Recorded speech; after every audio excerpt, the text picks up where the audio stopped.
Hi, everybody. Welcome. We're going to get started in just a couple seconds.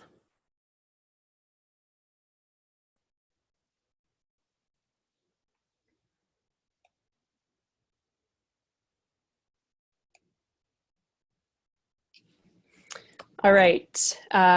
Welcome to our webinar. I see our participant tracker climbing, so we're grateful that you all are with us.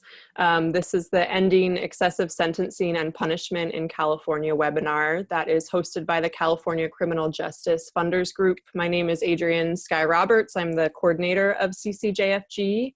Likely many of you all who are joining us are familiar with CCJFG, but if not, I'll just let you all know that we are a group of representatives of different foundations and philanthropic institutions who are committed to moving resources towards the movement to end prisons and policing and criminal justice reform.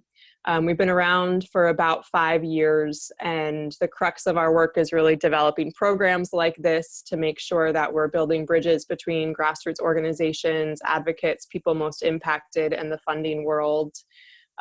This is our last webinar of 2019, and we're really thrilled to have such powerhouses speaking on the issue of excessive sentencing and punishment.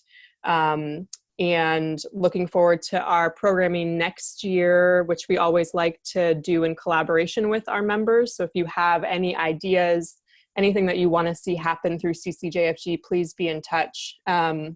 One quick plug that I'll also follow up with everyone about is that we're organizing a funder education series for 2020, which will be a 3-part education series for funders on prison abolition, grassroots organizing, and healing justice. So stay tuned on that. If you are not on our listserv, please respond to the email that was sent with material for this webinar, and I'll be happy to put you on our listserv. It's CA Criminal Justice Funders at ncg.org. That's not, NCG stands for Northern California Grantmakers, who's our fiscal sponsorship. So much appreciation to NCG for all of their support and help with this webinar and in general. I'm not going to take up any more time. I'm just going to pass the mic over to Stefanie Faucher, who is the Deputy Director of the 8th Amendment Project, and she'll be moderating our conversation. The 8th Amendment Project is an organization dedicated to uniting the national movement to end the death penalty in the United States, and we're super grateful to Stefanie for leading us through this conversation. Thank you so much, Adrienne. I really appreciate it. First, I'd like to thank the California Criminal Justice Funders Group for allowing us this opportunity to speak with you today. We're very excited to be here speaking with you about the work that's going on in California to end excessive sentencing and the death penalty. As many of you know, in March of this year, Governor Gavin Newsom declared a moratorium on executions in a historic move. And after his announcement, many groups were wondering how we could capitalize on the momentum generated by this announcement. And 40+ groups came together to meet in Oakland for the first time to have a conversation about how we could work together to end the death penalty and end excessive sentencing. It was a very exciting day, and we've been meeting ever since, at least once a month, and in various working groups since that time. First and foremost, the coalition agreed that we wanted to find ways to move abolition of the death penalty forward without reinforcing life without the possibility of parole and other harsh punishments. This was really critical and a new development in our movement to end the death penalty. The coalition also decided it would be critical to lift up the voices of people directly impacted by the criminal justice system and to bring attention to the pervasive racism that is driving mass incarceration in our state and across the country. The work that we've embarked upon is divided into 2 main areas. One is on the legislative front, and some of the panelists will be talking a little bit about our plans on the legislative front for later in 2020. And the other part of the work has been focused on district attorneys at the local level and really trying to change sentencing practices from the ground up. The death penalty and life without parole have been left out of a number of really critical and important criminal justice reforms that have passed in California lately, including reforms related to juvenile parole, felony murder, and others. However, that has not stopped us from figuring out how to take advantage of these important reforms that have occurred in California and how to build upon them at various levels, which might include executive clemency, it might include case settlement at the local level with the district attorney. It might include new legislation, as I referred to. Today, we're so lucky to be joined by an amazing group of panelists who are going to tell you a little bit about their own personal journeys with the criminal justice system and the work that they're doing to try to end excessive sentencing, including the death penalty and life without parole. So we're going to start with Phil Melendez from Restore Justice. He's the program manager who's going to tell us about his journey, and we're so excited to be joined by Phil today. Thank you. Thanks, Stephanie. As she said, I'm Philip Melendez. I am the program manager with Restore Justice, and I guess some background about myself and what brings me to this work would be important and why I'm speaking on the panel today. And so I would just start with the fact that in 1997, I committed 2 murders. I was facing the death penalty for my crimes. Then it was dropped down to LWOP. I don't know why, but I was fortunate. I had the death penalty hanging over my head for only 1 week, but it was definitely the worst week of my life. Yeah, it was, all I could think about was mom crying at the execution. I don't think anybody should know when and how they're going to die. I think it's not up to anybody. It shouldn't be, and it wasn't up to me either. And I understand that too. But yeah, just to like put in context a little bit about how barbaric and how horrible the death penalty is. It's rough. And eventually, though, after my trial ended, I was convicted of 2 second-degree murders, which made me ineligible for the death penalty or LWOP. And so I was sentenced to 30 years to life plus another 11. And my earliest possible paroled hearing date was going to be 2032. And I actually benefited from Senate Bill 261. As Stephanie said, recent juvenile justice legislations had passed. It shaved 15 years off my sentence and gave me special considerations for parole when I went to the parole board for my hearing, based on the hallmarks of youth, based on brain science, neuroscience, saying that people's brains aren't fully developed till around the age of 25. And, we don't have higher decision-making functions. We don't see long-term still. There's inability to escape our living situations, or parental situations. There's all those considerations, and that it worked in my favor. And in my initial parole board hearing in 2017, I was found suitable for parole and released, and been home for 2 years and 2 months now. It's been a beautiful journey. I mean, not a beautiful journey, not the bad stuff, but since I've been home, I've been doing my best to make my living amends. I learned a lot while I was incarcerated. I did countless rehabilitative programs, facilitated rehabilitative programs, saw survivors of crime come into the prison and really transform the way that I looked at my crime.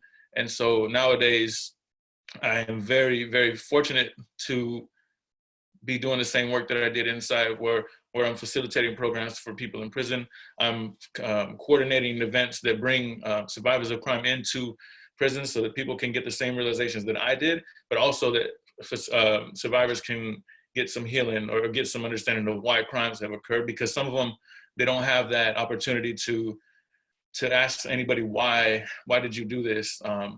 And for them, it gives them some sense of closure, but definitely facilitates some healing. And also too, when it comes to the district attorneys, it puts them in a place that they're not used to seeing. So let's just say, well, in conversations that I've had with district attorneys, they say that we put them in proximity with the people, and they really don't know what happened to them after, the crime, after the trial. All they got was a file, a case dropped on their desk, gruesome pictures, defendants that they don't have any contact with. They do their thing, do their job, and the assembly line keeps rolling. And so for me, one of the most, I don't want to say funny, but one of the most kind of eye-opening things that was said to me by a district attorney was that we don't see we don't see what happens 10, 20 years after. All we see is the monster, and it's easy to put a monster away for life or to sentence them to death. And so for me, I told them, well, that's actually murderer logic. That's like, in my groups, I've learned that if you objectify someone, that's how you harm them. You can't harm a human being. It's hard to do that. And so his mind was blown, and he got angry at the debrief. After the event that we had a debrief with him, with the whole district attorney's office that we were working with. And they were asking questions like, why did you really bring us there? What was supposed to happen? Like, I'm like, just get you to think outside the box. Well, we don't want to get out of the box, you know? So it was kind of taking them out of their comfort zone. And I loved it, because you can, you know, get mad at me if you want, but the fact is, there are human beings that are committing crimes, and human beings that are being harmed, and we all have the same needs when harm has been caused. So and your response to it is not always the right response, or I'm talking about the district attorneys. And so yeah, doing this work has brought me into different conversations that I never thought I'd be in, but I'm glad to be a part of. And I don't want to take up everybody's time. I just want to at least talk about why I'm here and what I do, and pass it on to Stefanie and whoever's next.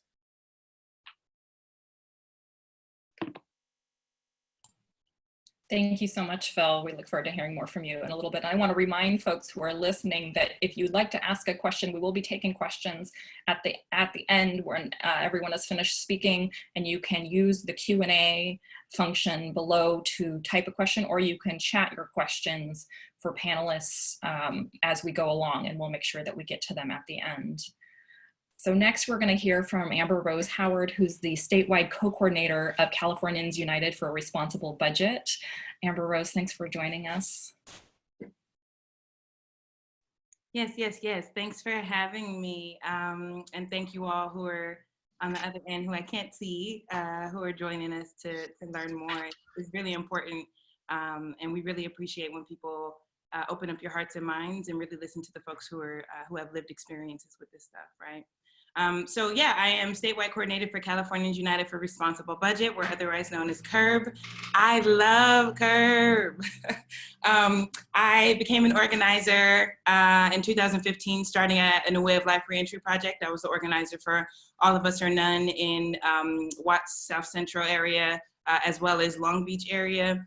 And the reason that I got into organizing work with formerly incarcerated people is because I myself am formerly incarcerated. When I was 18 years old here in the county of San Bernardino, California, I was convicted of a serious violent offense. And moving through that process really opened my eyes up to, of course, seeing the kind of special circumstances that led to my not serving time in prison. I did time in county jail, but seeing how that worked out for me, and it wasn't a very long sentence compared to other people who had the same exact type conviction types as me, opened my eyes up to like the little intricacies and like how money and how advocacy can move you through the system, and in ways that folks who don't have access to those kinds of resources don't get that kind of support, and how they're stuck. It opened my eyes up also though to the systemic issue, right? I was able to look beyond myself and my own situation and realize, like, you know, this whole system needs to come down. It's wrong. It made me realize that we're a country who's been obsessed with revenge and punishment as an answer to harm. And we had never been getting to the root issue and why people experience harm and violence in the first place. And so that's what brought me into the work. I love being an organizer, and I love working with CURB. We're an organization, or we're a coalition of organizations, over 80 organizations here in the state of California, who've identified with us as members since 2003 to now. That are moving to change policy, that we're moving to influence budgets so that we can prioritize care over cages, so that we can start to realize that public safety needs to be turned into the hands of the community and taken away from police, and not relying on cages, because it doesn't make anyone safer. So we're definitely excited to continue doing the work. We have a lot of work coming up in 2020. What we'd like for folks to realize is that, you know, when we're talking about mass incarceration, we're talking about the mass incarceration of Black, Indigenous, Native, and people of color. It's not mass incarceration at large. And I think that's a very clear distinction that needs to be said and understood, so that you can really understand the issues that are at hand. When we're talking about Black, Indigenous, Native, and people of color in our communities, we are completely under-resourced, and we have been historically. There's never been a time when any of the named communities have had proper resources in our communities to deal with not only the historical violence that has been caused to us in our communities, right? But we don't have the resources to deal with the current state violence that we are all experiencing at the same time, right? We're caught in poverty traps. We experience state violence at every single level. I'm talking our education systems are violent to us. The food, access to food, that's violent for us. You know, in society at large, it's violent for us. So when we look at mass incarceration, you know, we've been brought into the space. I know Michelle Alexander's book that came out, you know, a decade ago or so, really got people brought into the work and got people thinking of, you know, drug convictions and drug crimes are what brought us to mass incarceration. And it's great that that brought people in, but that's not true. Even if we got rid of all the drug cases and like eliminated and decriminalized all drug offenses, guess what? We would still have millions of people locked up in the United States and hundreds of thousands of people locked up in the state of California, because the issue is we haven't been addressing people who have been convicted of violent issues, of violent offenses. And I think we have to do that if we want to truly tackle mass incarceration. And to do that, we have to understand that the burden is on us to stop being so obsessed with punishment and revenge, and to understand that when people who have been experiencing state violence for centuries, who are still experiencing state violence at every single turn of their life, whose families are always under the thumb of state violence, when they react violently in society, we have to learn how to figure out how to heal communities and heal families and heal individuals, and then continue to care for them, and then continue to help implement resources that would allow them to care for themselves and heal and repair and keep their own communities together, rather than removing people, tearing families apart, and putting people in cages. So I think that's where we are, and we welcome everyone to join us in that. And in order to move through that kind of work, we have to center the voices of folks who are formerly incarcerated and who are currently incarcerated. We have to center the voices of people who know what it's like to live in a cage. We have to center those families who have experienced who have experienced sort of an outcasting from society because their loved ones are in cages. And we have to listen to them and let them give us direction. Let us give you direction on how this work should work. We have to tackle extreme sentences, including the death penalty, but we have to look at life without parole sentencing, where in California, over 5,000 people have life without parole. We have to look at 3 strikes, where there are over 30,000 people in the state of California sitting on a 2nd or 3rd strike, who have been sitting there since like 1994, right?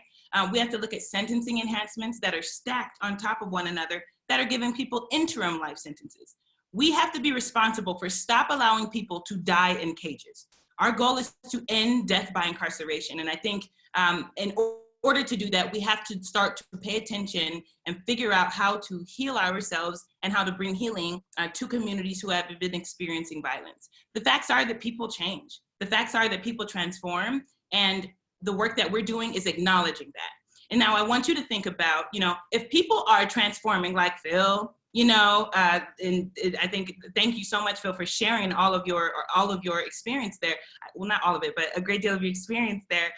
If people like Phil can change inside, imagine how much people like Phil can change outside of a cage, right? Like, people are doing the transformative work themselves inside of those cages. So imagine if we never relied on cages in the first place, how much greater are folks going to be able to transform themselves, transform their communities, and kind of cut violence off at the butt. Like, we can nip it at the butt if we are allowed to stay free and do that transformative work in our communities.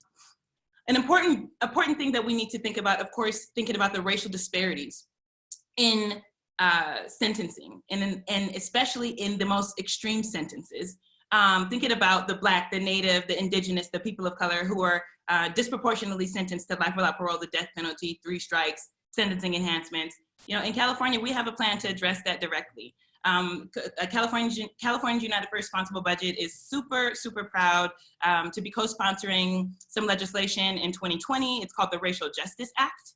We're moving this forward in order to say, you know what, we've been able to prohibit racial discrimination in all kinds of other different areas, thanks to the work of leaders and organizers and movement builders before us, right? We're standing on their shoulders to say, if we can say it's prohibited in all these other areas of life, in workspaces and education spaces, and social spaces, then we need to be able to say it's wrong also to disproportionately or to use racial biases in sentencing. And so the Racial Justice Act will actually address that. The Racial Justice Act would allow people who can identify racial bias in their sentencing structures to challenge courts to re-sentence them. Not that it could make caging fair in any kind of way, right? Not that it would send a message to say that, well, now we like incarceration since there's equity behind sentencing, but to say that, you know, in order for us to actually see the issue clearly, we need to identify and get rid of the racial bias that exists, and then maybe from there we can actually address the thing holistically and pick apart and pull apart the prison industrial complex in such a way that we land in a society that I imagine without cops, without cages, that turns public safety into the hands of the community, that trusts us to heal our communities, and that gives us the resources, because our state spends ridiculous amounts of money incarcerating people.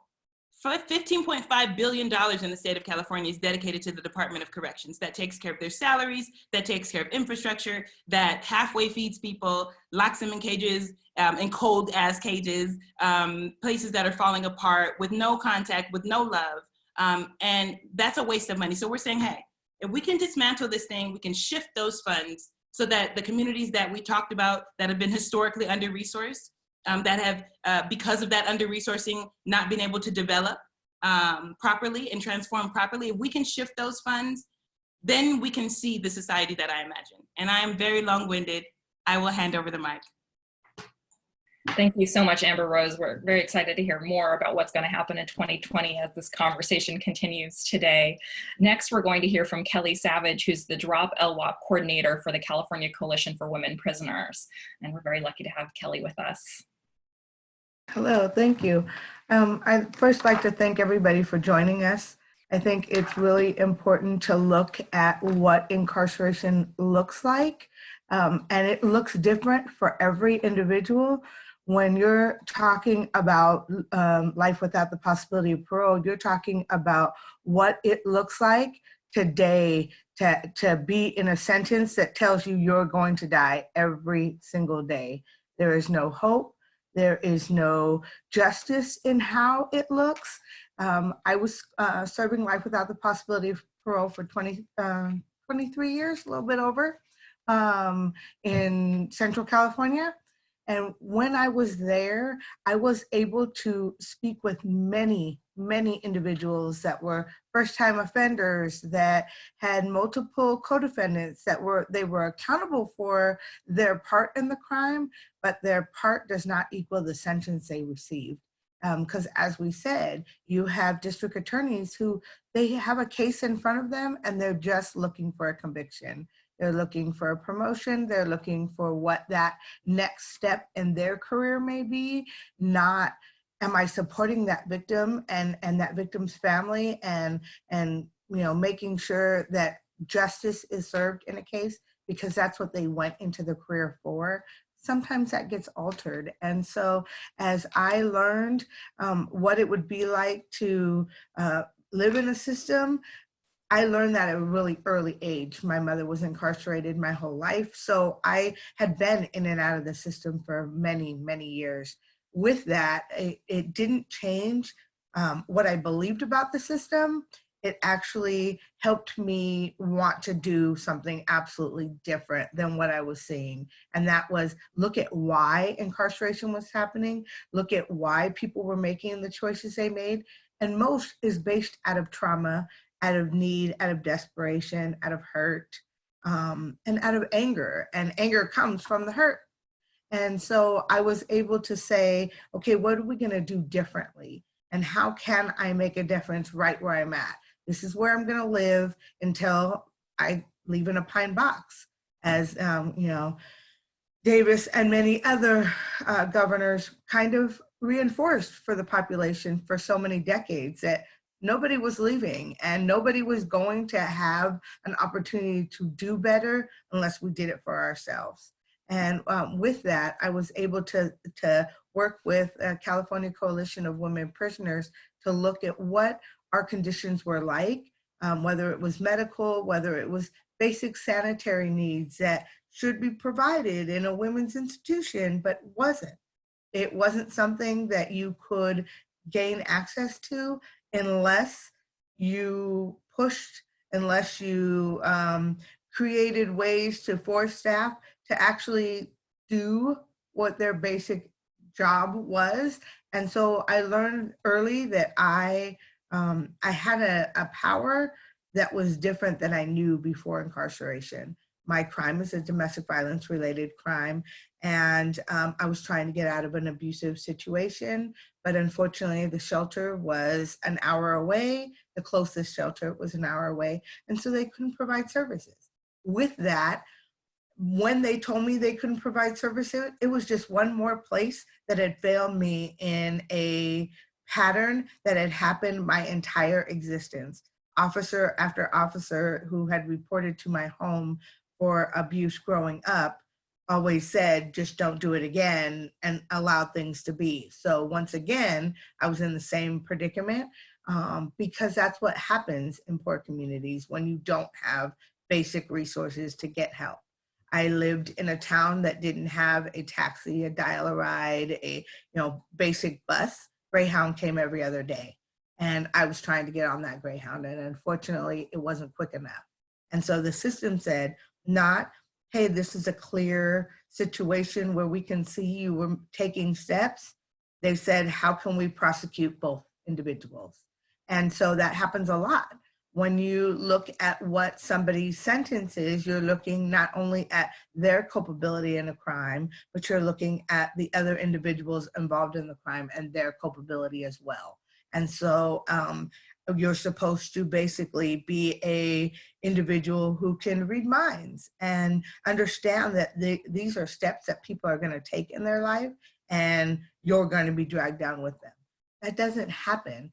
I can sit in a car with somebody and they get mad because somebody cut them off on the freeway, and the next thing you know, I'm incarcerated.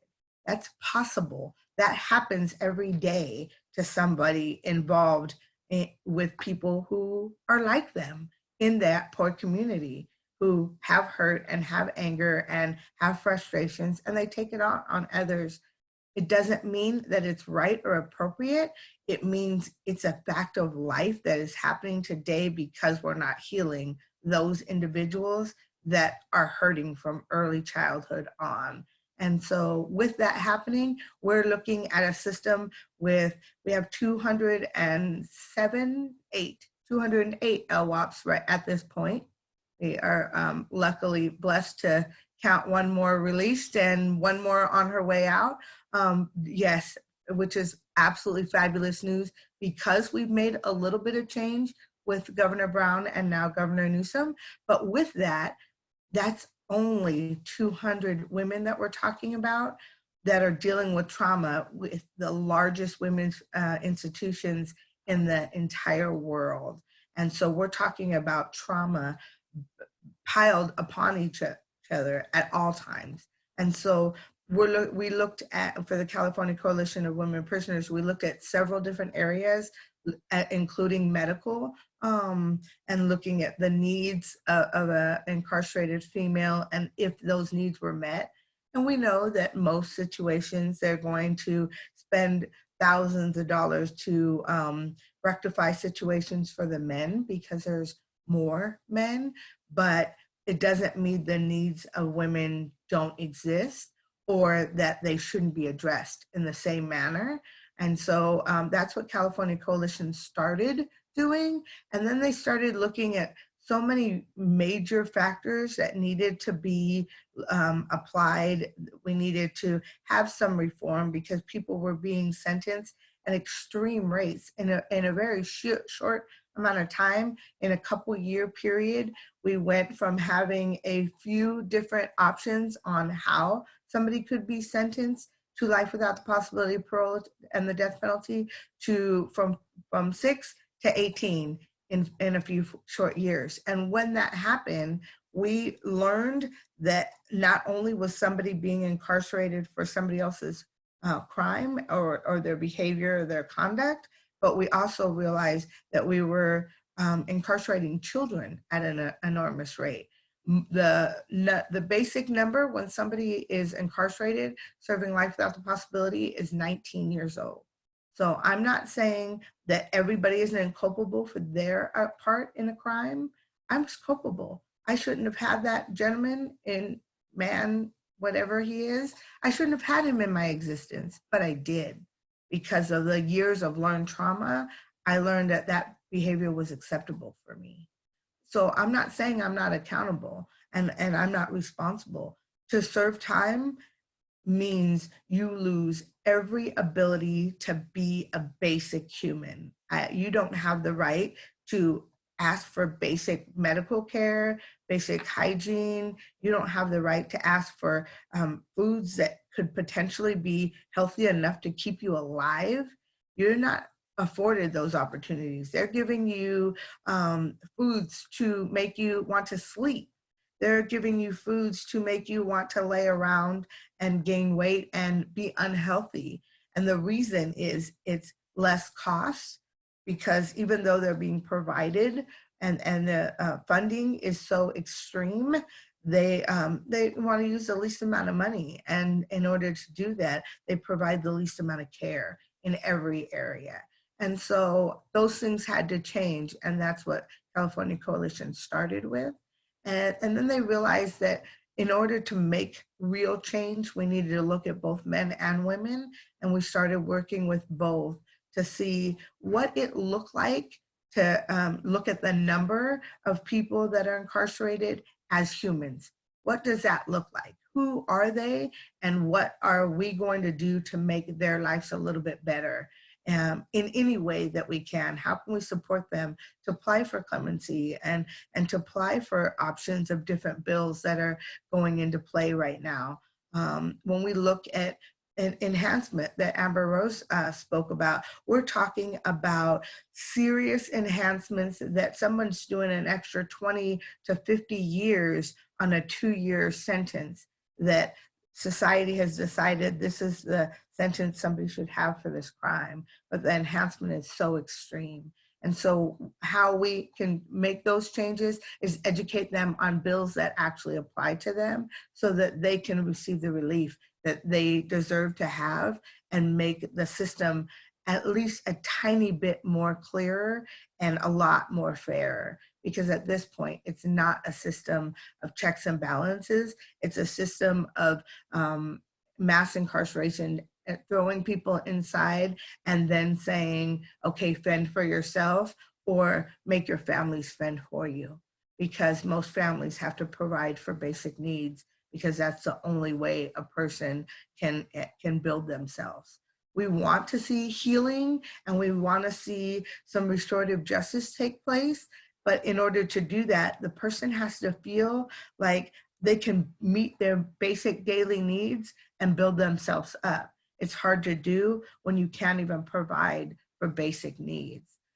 So when I had the opportunity to look at what that looked like, I started building up my community because I knew that's where I was going to be. And within that, we had to look at what kind of resources we had and what kind of support that we were receiving from the outside. And that's how California Coalition began to build out their Drop LWOP campaign. I never believed that it would take off in the way that it has. We just did a panel of 5 individuals that have all been released from life without the possibility of parole. And when starting the campaigning with Adrian Roberts, I never thought that it would make it this far or be this amazing to see so many men and women now engage with me and see what hope can look like. as a drop LWOP coordinator, I communicate daily with different people in both men and women's institutions, working with transgender, working with all communities to make them understand that we want to hear their voice and that their voice matters. And the next steps, whatever those next steps are going to look like for each individual, it's about healing and growth and change. And as I receive some of these letters, I see how much it means to them to know, some for the very first time, that people care. And the communities out here are large. As Amber Rose talked about, having 70 organizations involved in movements that care and want to help and protect the rights of all individuals, the crime victims and individuals incarcerated, they're all people hurting in some form or fashion. And if we don't help heal them, who's going to? And so this work helps us to do that in so many different areas. We have the support of so many organizations that say, I'm with you and I'm willing to help support you to educate and help end mass incarceration. And it feels really good. Thank you so much for giving me this opportunity. Thank you so much, Kelly. That was wonderful. Our last panelist is going to be Kirk Bloodsworth, Witness to Innocence. He is the executive director. And after Kirk speaks, we will go to some questions. Again, to remind audience members, you may submit questions via the chat or via the Q&A function. We also have some questions that we're going to go through to start us off. But first, we're going to hear from Kirk. Hello, everyone. I want to thank you for the opportunity to be able to speak with you today, and the other panelists. My hat's off to each and every one of you. I think you have marvelous work ahead of you in the future. I am the executive director of Witness to Innocence, and I've been the executive director for over a year now. But I have another moniker. I'm the first death row convict in the United States to be freed from death row by post-conviction DNA testing. Over 30-some years ago, I was sitting in a prison cell on death row for a crime I didn't commit. It was all based on a witness who identified a person as being 6'5", blonde curly hair, bushy mustache, tan skin, and skinny. At that time, I was about 6 foot tall. My hair was about as red as a fire truck. I had sideburns down here. I don't tan. I've worn glasses ever since I was a little kid. I had a missing tooth in the front. But the two main witnesses, and there was 5 identification witnesses in all, 5 of them, who positively identified me as the last person seen with Dawn Hamilton. She was the little girl that was brutally murdered in a wooded area near her Fontana Village apartments in 1984. I was 23 years old, never been arrested for anything in my life. I just newly married, had moved to Baltimore. I was there for about a month before my world come crashing down upon me. I was a next door neighbor had called the Baltimore County Police Department and told them not to watch, that they had seen their neighbor, me. His name is Kirk, and he looks like the composite sketch. Well, after that, it was all downhill from there, and it even got worse. I had bad lawyering and just one thing after another. This all happened in Baltimore County, Maryland.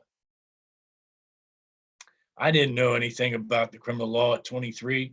I was an honorably discharged Marine with no criminal record or criminal history, and I was about to enter into something that was going to either kill me or I was just going to die and waste in prison for something I had nothing to do with.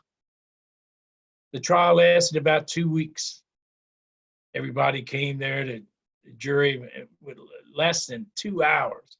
I was convicted based on no physical evidence, only the ID from 2 little boys who never identified me in the lineup to start with until 2 weeks later They had made a mistake and picked somebody else out of the lineup.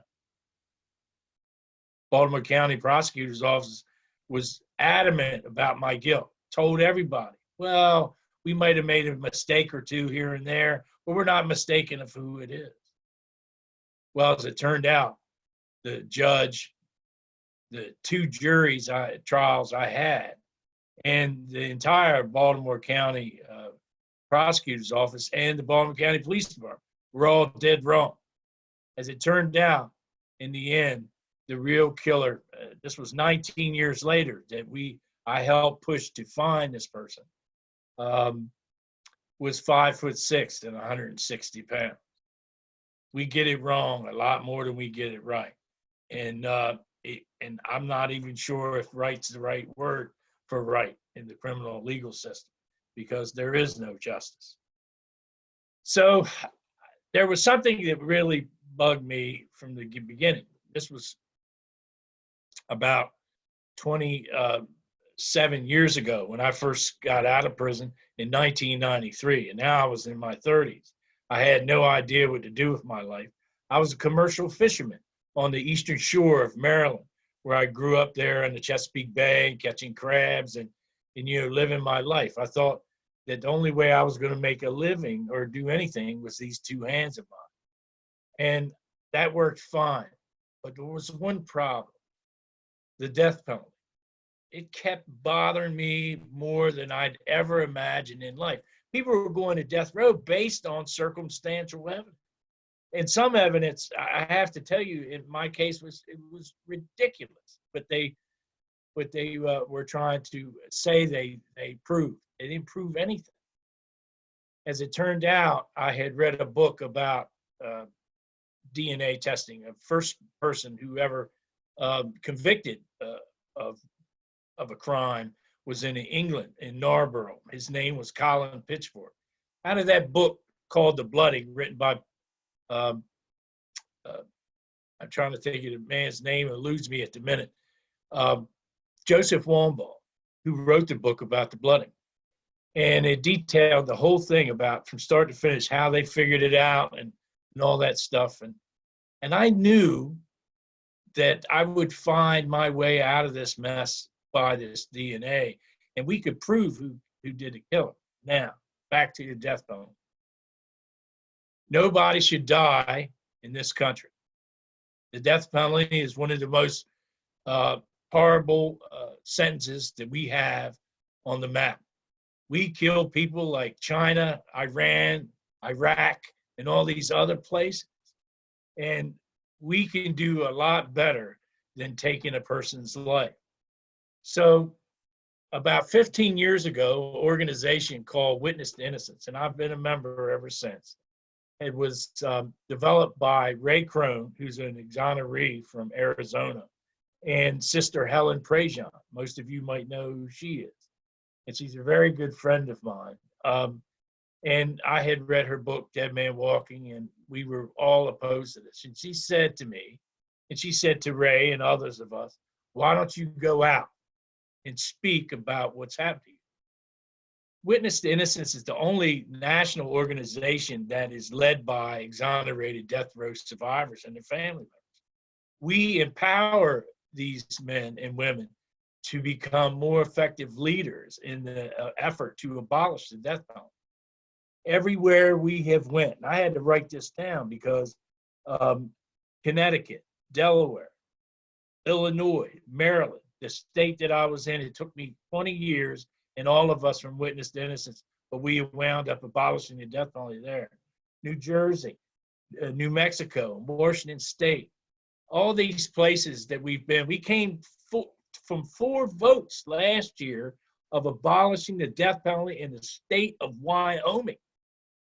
Now, that is telling. In a red state like that, the death penalty has no place in America any longer.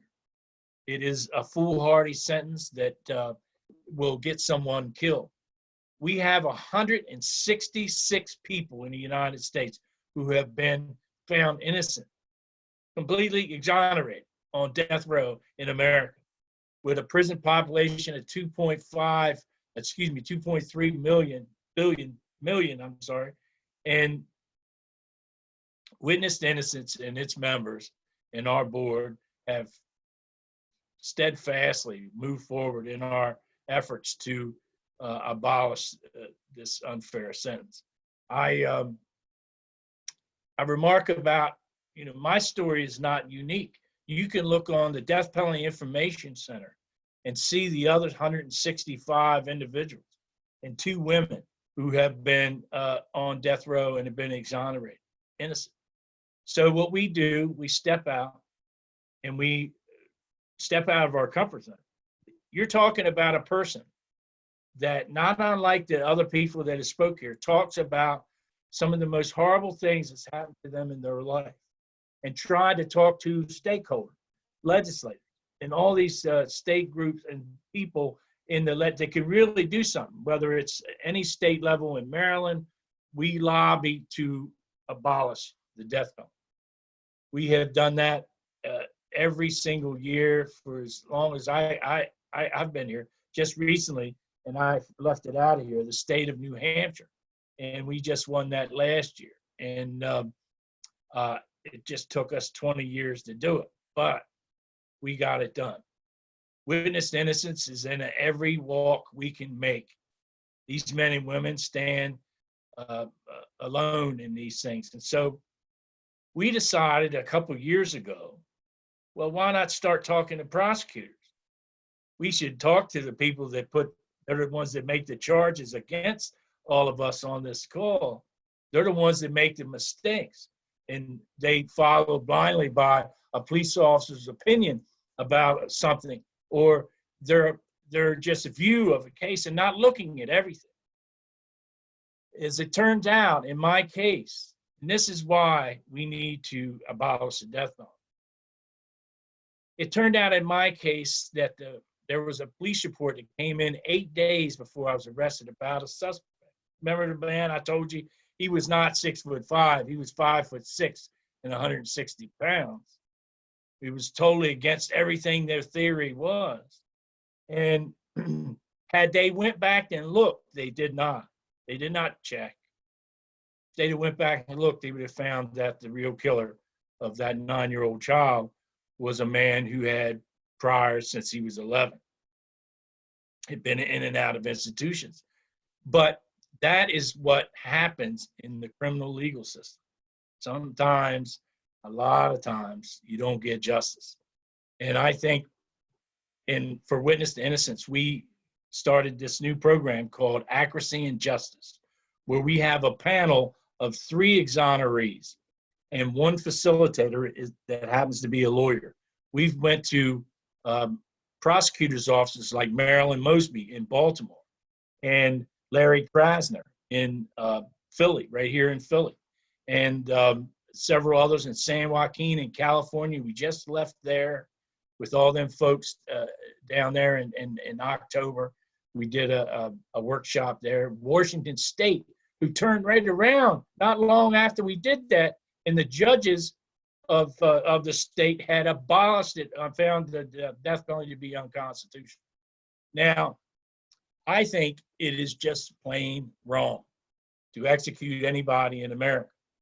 And we at Witness to Innocence stand shoulder to shoulder in this effort to, abolish the death penalty. And I do not attend, we're heavily grant funded, but we need some help to keep continuing this battle for the future. I thank you all. Thank you so much, Kirk. Obviously, we have an incredible panel here with us today. We're going to start by going back to Phil with a question about activities that you are planning for 2020 within your organization and as part of the coalition to end the death penalty and excessive sentencing. Can you tell us a little bit about the work that you're doing in 2020 with prosecutors and reconciliation and how that work is advancing our goal? Yeah, as I mentioned, those symposiums that we have, we're looking to roll out more annually. I think 1 per quarter, and just expand our capacity to reach more district attorneys' offices, at least all throughout California. So that's one thing we're definitely going to be doing, because it's been, I feel pretty, like it's been pretty successful as far as like opening people's eyes, changing people's minds. As mad as they get, at the end of the day, they'll never forget that that there are people that they are prosecuting. They are human beings, and you know, I think it's really important to make sure that they never lose sight of that, and hopefully have some compassion and really look at different factors. Like the gentleman was just saying, they don't look at all the factors. They just look at a case and a crime, and they just want to do their job according to what a police officer tells them. So I think our work expanding that is going to hopefully do make a big impact on the district attorney's offices. And then within the coalition, I'm on 2 committees, maybe 3. I know I'm on the outreach committee. I've been chiming in on the district attorney's committee group within the death penalty coalition. I recently got invited to do stuff on the legislative committee, which we already kind of do in with my organization, Restore Justice. Part of our stuff is not just working with the DAs, it's not just doing the reconciliation programs. It's also working with Amber Rose too, and getting them support letters into whatever assembly member and senator's office need be. So, and last year I did some testifying on some legislation. Our organization actually, we're the main proponents of SB 1437, which ended the felony murder rule. And so with that bill, I testified heavily. I testified by myself, or inside of prison when we used to bring people in to the prison. We used to bring legislators into San Quentin when I was still incarcerated. And we just talked about our rehabilitation. We put faces to the legislation that comes across their desks, and showed what I think Kelly was saying something about us leading the work. Amber Rose saying it too. Like we recognize the impact of formerly incarcerated or impacted people leading this work. So I have some good experience with the legislation. So I think for the next year, I'm gonna hopefully chime in more with the legislative group within the Death Penalty Coalition. But yeah, that and keeping on these district attorneys and really getting them some get right, if that's the right appropriate term. Like really showing them what their impacts can be and how harmful they can be. I think that's the better way, the more professional way to say getting them some get right. But yeah, they need to be re-educated for sure. And that's what we're gonna do for 2020. Thank you so much. I'm going to turn the same question over to Amber Rose, but first I'm going to answer a question from Melanie, who asked how many people are on death row now nationally. And to answer that, there are 2,665 people on death row nationally, approximately 730 here in California. So I wanted to answer that question. Again, if you have questions for the panelists, you can submit them via the Q&A function or the chat. Amber Rose, now I'm going to turn it over to you with a similar question. Can you share more about the activities you're going to be working on in 2020, including the legislation and other activities that will help bring attention to the problem of excessive and extreme sentencing in California and some of the ways that CURB is going to be working to address that? Absolutely, absolutely. And thanks for the question. I think, so first, I just wanted to say a little bit about, you know, when we're thinking about how many people are on death row in the United States, I think it's important for us to also question, well, how many people are serving life without parole? Because that is literally the other side of the death penalty. Life without parole means you will sit in prison and wait to die there. We're not gonna kill you using external influences to kill you, but we're just gonna let you sit there and die. The only way that you will get out of those cages is to, you know, leave in a box, right? And so I think when we think about the death penalty, we have to consistently think about life without parole, and understanding that life without parole was created as like some kind of alternative to the death penalty.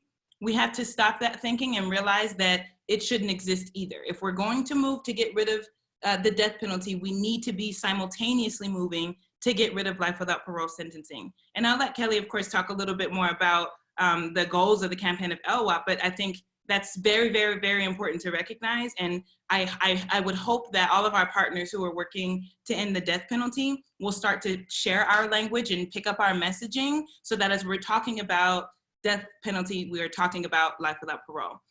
Also, you know, lifting up that, you know, I think no one should die in prison. Definitely not people who are there for something that they didn't do, and for people who are as guilty as me. Yep, nobody should die in a cage, because I just don't believe the cages are the answer. And I don't think that putting people to death is going to actually stop the harms that we are trying to prevent in the first place. So for 2020, I think what's important for us, even before we're actually able to access, go to Sacramento and get with legislators and push forward policy and push forward budget advocacy, what's important to us is that our communities understand what's going on. Because the truth is there are so many formerly incarcerated people in the community, so many people who are experiencing their loved ones being incarcerated within the community, and they don't understand any of this stuff. Many people that I sit with and talk to don't understand what life without parole is. They don't understand what felony murder is. They don't understand this criminal legal system that we are all under, that we're all experiencing violence from, right? So one of Kirk's goals is, throughout each region in California, we're taking and we're doing education. We're doing political education. We're doing our town halls, and we're doing budget advocacy trainings and legislative advocacy trainings where we're breaking down language. We're helping people understand what exactly it is that we are experiencing, and we're helping people develop the language to continue to express that and spread that knowledge throughout the community. We're hoping that we can help people look at incarceration and the system of incarceration holistically, so that people understand as we continue to get people out of prison, we have to then also look at the problem of parole, right? And what people are experiencing in parole. We have to look at the problem of policing, and we have to look at the problem of surveillance. All of those things continue to perpetuate the system of mass incarceration that we're trying to break down. So all of those things are part of what we're doing to educate. Moving into 2020, we definitely are looking at the state budget. We realize that we're in a space in 2020 where our governor, Gavin Newsom, has said like, yo, I want to close a prison during my term, or at least want to see one closed in my lifetime. I believe that it can happen in the next 1 to 5 years. We can actually close a prison in California, which would save the state so much money, billions of dollars, if we can actually shut down a facility. And we can do that because we've been doing the work led by people who are incarcerated, who are formerly incarcerated. We've been able to change policies that are bringing people out of prison at numbers that we've never seen before in the state of California. You can look at the budget on CDCR's projections and the governor's projected budget from last year, and it's telling us we're going to be down 10,000 people by 2022 with Prop 57 alone, right? And that's the credit earning systems that people, the updated credit earning system that people have access to inside. But those numbers don't even include like people who will get out under the changes to the felony murder rule, people who will get out under SB 136, which stacks 1-year term enhancements on top, having people serve longer sentences. We've been able to influence gun enhancements. We've been able to influence enhancements for prior serious convictions. So all of those changes to policy, to crime and punishment, will also help us decrease the numbers of people who are in state prisons right now, which will bring us closer to being able to close a facility. And so CURB definitely is focusing on making sure the community understands the importance of prison closures, making sure we understand the importance of continuing to bring people out, and making sure that we understand the importance of advocating for dollars to be shifted from corrections and into community-based organizations who are doing the work that will sustain all of the people returning to our communities that are coming out of prison. We're also looking to think about how do we influence our state budget, which again, when we're talking about the state budget, we're talking about our money. That's our money. Those are tax dollars. We pay for, that's our money, right? And so we're trying to figure out how to set, to Kelly's point, if we're going to be trying to help politicize and motivate and inspire people who are currently incarcerated to get active, we need to make sure that they're taken care of. People need access to things that will uphold their dignity, to basic things that will help uphold their dignity while living in a cage. Even though it seems impossible, our people are some powerful people, and we can survive with support from one another, right? And so the state budget continues to increase for the California Department of Corrections to provide rehabilitative services, which y'all can ask folks who are in prison right now and folks who came out. them programs, okay? Those programs are horrible programs. They're usually not helpful for people. The programs that help people are usually the programs that, that folks who are in prison form themselves. And they're usually getting the programs that are helpful, are the programs that are supported by community-based organizations that are going inside to help, right? And so we need to figure out how to shift spending, how to stop giving the corrections department money for rehabilitation, and realize that that money needs to go to community-based organizations who are trying to reach in and really lift people up, who are trying to keep people connected to their families out here on the ground. And so that's something that's important to us this year. Also looking at things like elder parole. You know, the federal government through a 3-judge panel mandated that we had to implement elder parole many years ago, about 2014. And so back then, when the 3-judge panel decided that we had to do elder parole, it included everyone. There were no carve-outs. Anyone who was over the age of 60 who had served 25 years of their time are eligible to go for elder parole. That policy has changed after a while, after it became statute. We're now excluding people from elder parole who have been sentenced to LWOP, of course, who are sentenced to the death penalty, and folks who are convicted of certain types of crimes. We are trying to influence our legislature to move forward and to change that back, change statute to match what the 3-judge panel put forward in the first place, to say, you know what, it doesn't matter the conviction type, people need to be going up for elder parole and they need to be released. But we also want to relax the requirements for elder parole. We want to say, listen, 60 years old and 25 years of time is ridiculous. We see reports, and all across the United States, there are programs that kind of mirror this.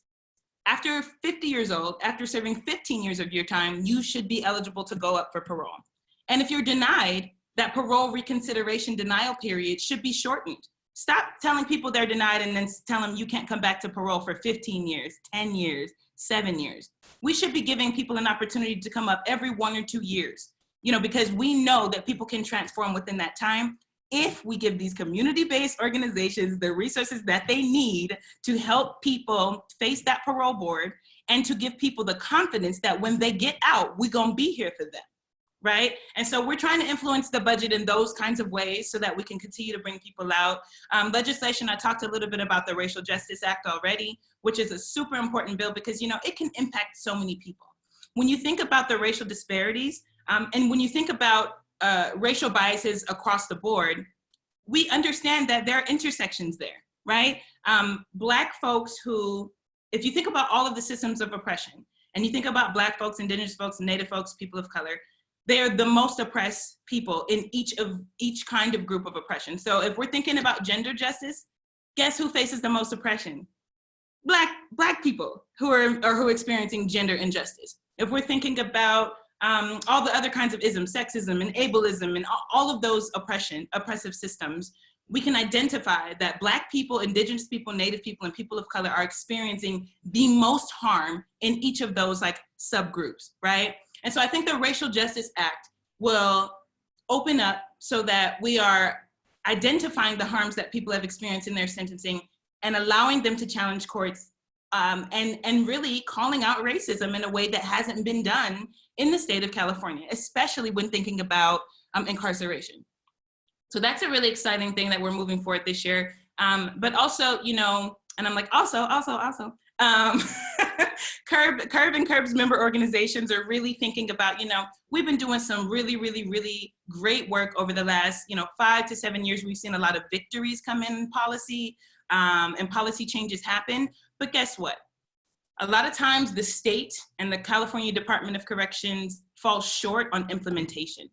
And if we are not there to push them to implement the changes that we've created, they won't, okay? So policies that have been passed in the last few years that Curb has been a part of, including SB 136 and SB 1393, which changed sentencing enhancements. We're going to be working with Curb member organizations to help implement them so that people who are currently incarcerated are having access and resources to benefit from those changes in sentencing.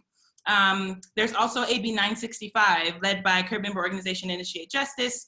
We co-sponsored that bill this year, which allows folks who were sentenced to extreme sentences under the age of, from 25 and under, it allows them to earn credits off of their youth offender parole date. right? Like not the parole date that they have. If they were sentenced, for example, 60 years, they're not earning time off of that 60 years. They're earning time off of the state mandated youth parole date, which would cap at like 25 years, right? And so we need to make sure that the state is actually helping people work through that and implementing it so that we see the decarceration that we want to see so that we can bring these leaders home. Those are a few of the things. And again, of course, just staying plugged in on the grassroots, making sure that we're supporting people in their education, plugging people in, getting people trained up, and shifting the narrative. That is one of the biggest challenges I think that we're facing this year and every year really, because the dominant narrative says that us, those of us who have been incarcerated, those of us who are incarcerated, we're the scum of the earth, you know, we're unredeemable, we're so terrible, we're monsters. That's the dominant narrative. And I think even all of you on this webinar right now can realize we've all been incarcerated who are on this webinar. Yeah, I think we're monsters. I don't. I think we're wonderful. And we think our friends inside are wonderful. And we think those of us who are in our community are wonderful. And so we have to do very serious and strategic work in the media, making sure that we're addressing and presenting the stories and the truth about people who are incarcerated so that folks can change what they think about us, so that they can continue to work with us, our public can continue to work with us to make the changes that need to happen in policy to break down mass incarceration. And you know what, it's gonna take all of your help. You know, CURB is a very, very small coalition. Well, at least we have small resources. We're a big coalition with limited resources. And so it's gonna take funders realizing that, you know, instead of giving money to nonprofits with big pockets, we need to be giving money to the brokies, to the brokies on the ground who really have never had enough resources. You know, CURB has 2 staff right now, me and Brian Caneda, and he's amazing. But we're trying to run a statewide coalition. We need like 10 staff members. We need a staff member in every region of the state, you know? And so we're working on building the capacity of our coalition and helping build the capacity of the organizations that are involved with CURB, you know, because they traditionally are very underfunded and don't get the resources to do the very powerful work that we're talking about. We are, I mean, I'm telling you, we're burning ourselves out and we won't stop because we want our people free. But we need support from folks realizing that it's the organizations that are centering the voices, the leadership, and the instruction of people who have lived experiences who are really going to create the change. And so that's work that we're doing as well. And wanting folks to know that, you know, we welcome all of the support and, you know, we hope to continue to lift up all of CURB member organizations and the work that we're doing. Because even though we're just 2 staff, again, 80 organizations, we want to make sure that we're all lifted up and able to move the work forward. I'm long-winded again, so. Thank you, Amber Rose, that was great. The next question is for Kelly, and it's come from one of the audience members who's asked if you could speak more about your vision for true justice and what that might look like specifically. I mean, we know some of the things that aren't working. What do you think true justice could look like?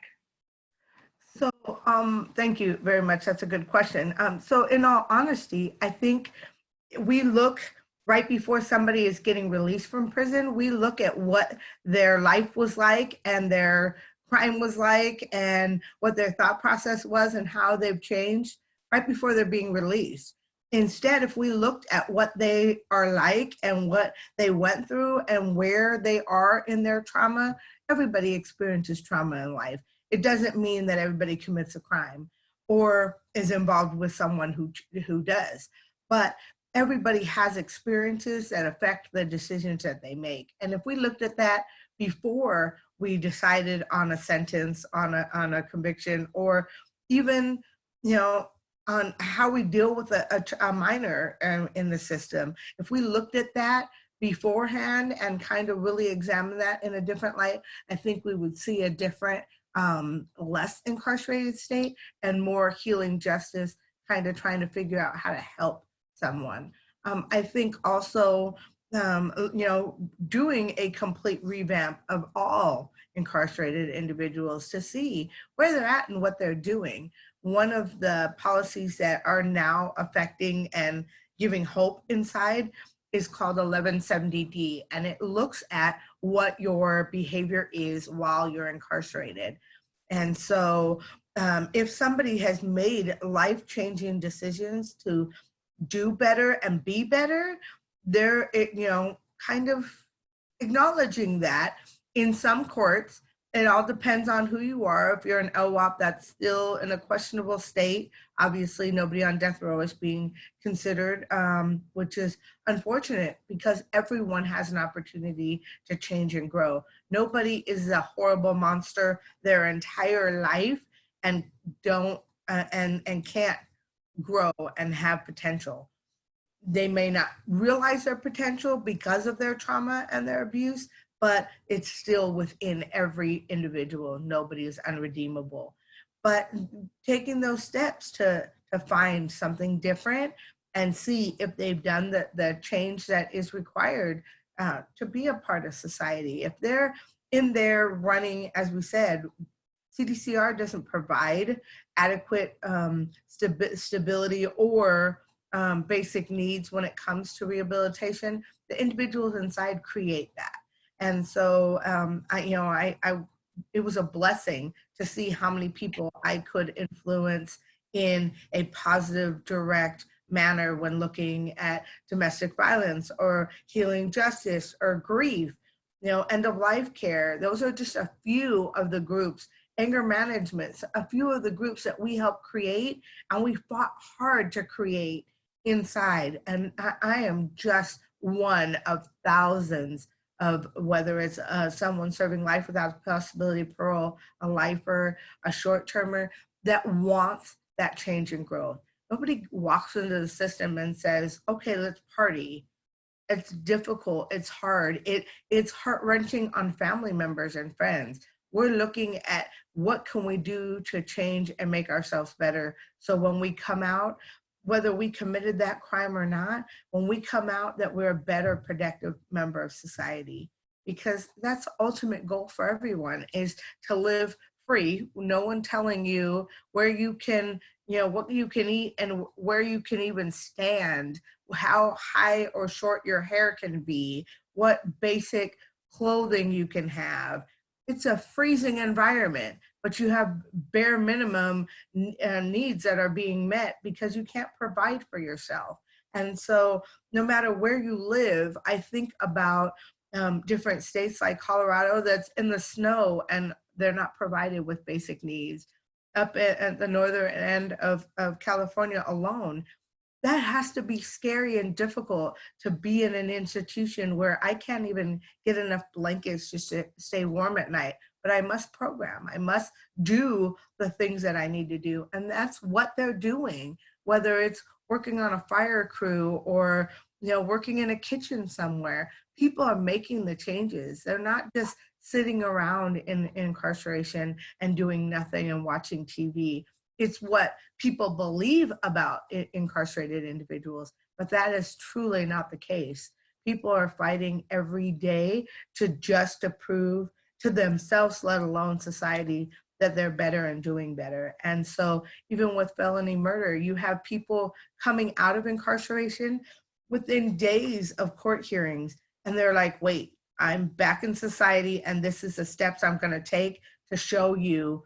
I didn't know 4 weeks ago that I was ever getting out, but I'm gonna show you today, these are the growths and these are the steps and the education and the positive reinforcement that I'm gonna give.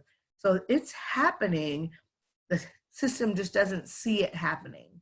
They see small numbers. We're in jeopardy right now of stepping backwards and losing the ability to look at our youth offenders in a positive light and reward them and give them the opportunity to parole if we have new bills that are coming into play as a real option. We can't go backwards and expect to thrive and encourage and motivate the individuals inside if we're saying all your hard work is for nothing and we're going to keep you in incarceration. That's a scary step. When we talk about Prop 47 and 57 and all the different bills that came into play, the enhancements, all of those things have encouraged the population to try even harder at what a positive system could look like until we can end the system completely, which needs to happen. as a youth offender myself, when they were considering me for board. And it was a blessing. It was something I had always asked for. People are like, I don't want to go to board. I don't want to have to deal with a second trial or a fifth trial as they go up in front of that board hearing. And I was welcoming it because I knew that I'd done the work, but also I knew that I could prove to them that I'd made the changes never to be that part of the wall I was before incarceration. I was never going to be that person who sat on the sidelines. And there are so many others just like me who are just begging for the opportunity to do that. But if everyone had that opportunity, we would be able to see a state where we were letting people out because of their behavior and because of their change. People don't want to stay stuck. They just don't know how else to get out. And unless we build up the community as they're leaving incarceration and find ways to motivate and encourage not only funders, but different organizing members to find new tools to help them.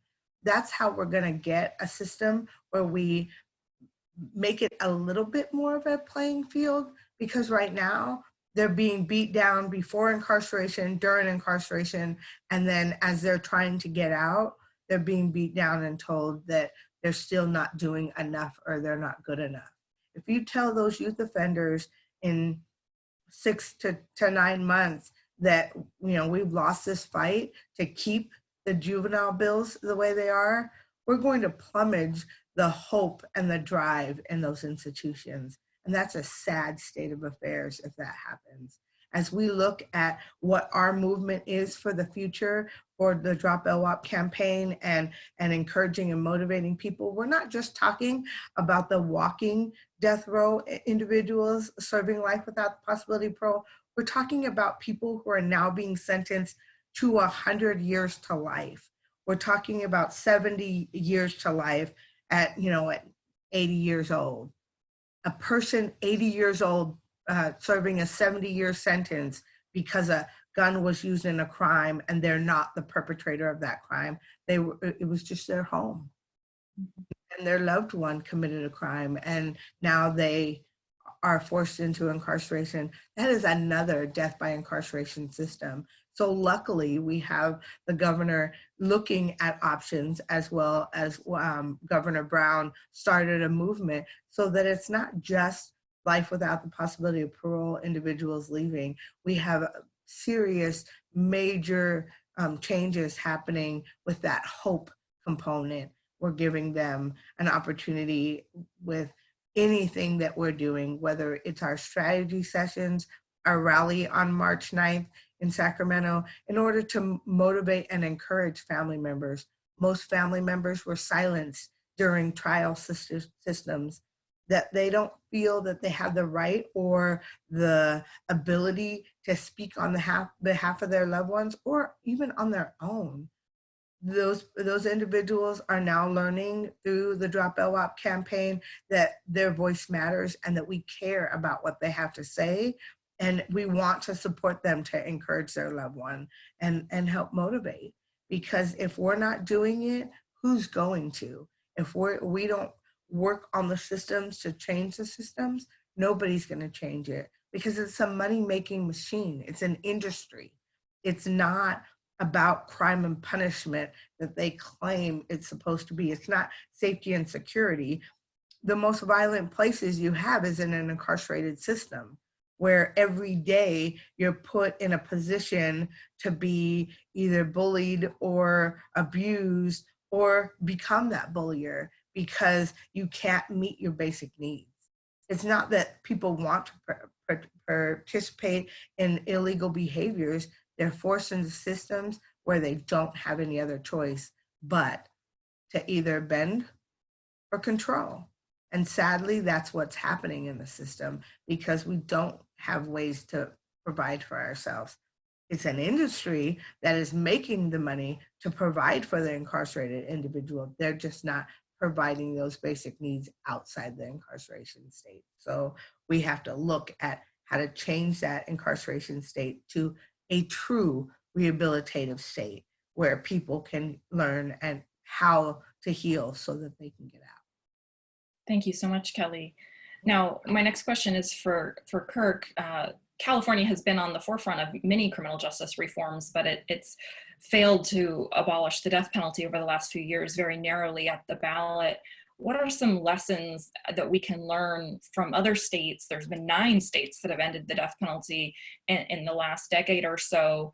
And what are also some challenges that we should consider here in California? You've been a part of many of those campaigns. What are lessons we can bring to this state about talking about the death penalty and talking about excessive punishment? And what are some red flags we should take into account? Well, you can't put, I guess a simple answer is you can't put all your eggs in one basket as far as, it can't be just exonerated death row survivors. It has to be a culmination of the religious community, and so forth. And you can't just put everything in one spot. You have to kind of be broad about it. Witness to innocence, and what we do is pinpoint different legislative initiatives, such as an abolition bill, wherever it is. We worked on Proposition 62, I think it was. And then people turn around and then put another one. But it's hard to work with a, so to speak, a proposition or those things run a mile long.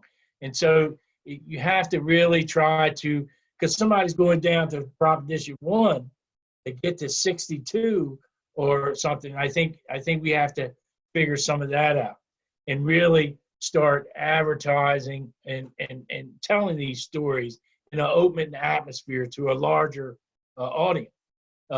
Like the film that's coming out, Just Mercy. I think that's going to be a big conduit to a larger scheme.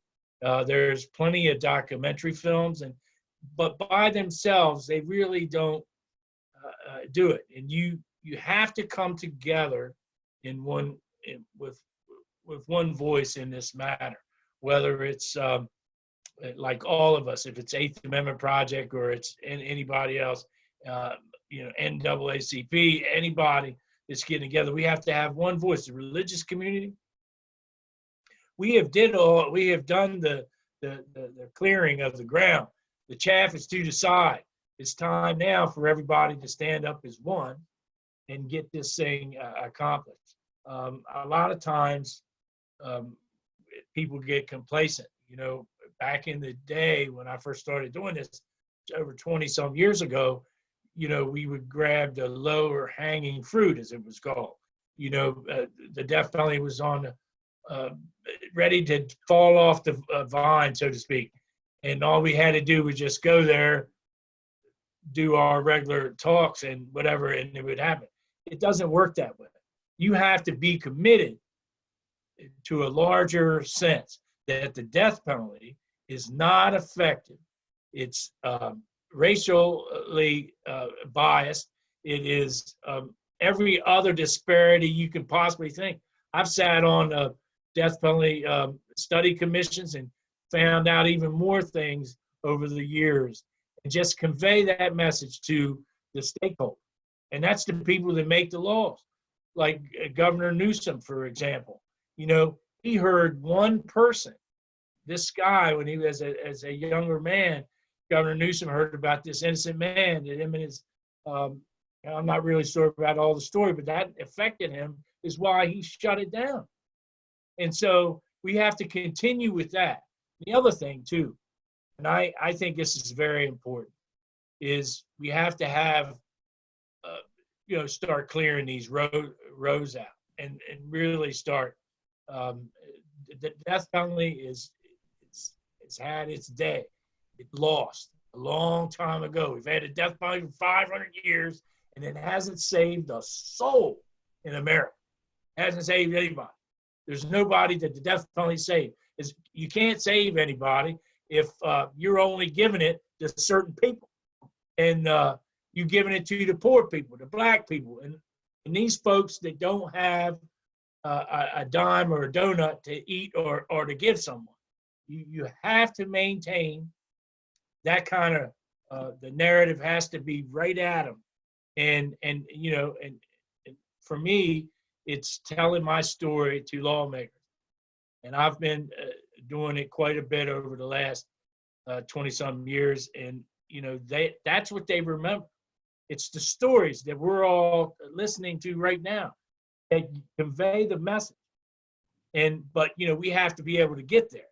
You know, we have to be able to push that person and get that person to do it. Witness Innocence does. We're grant funded, heavily grant funded, but we always need dollars to get men and women in different places and have visibility actions and talk about the death penalty in terms of, wait a minute, everybody is not a monster. I heard that several times. That's exactly, Amber, what they called me. Is they called me a monster. They called me a monster so many times. It was crazy. But at the end of the day, in the legislative hearing, they called my name 64 times for the reason to abolish the death penalty. Because guess what? We're human beings. And that message has to be put forth. We cannot wait any longer for for people to get it right. It's like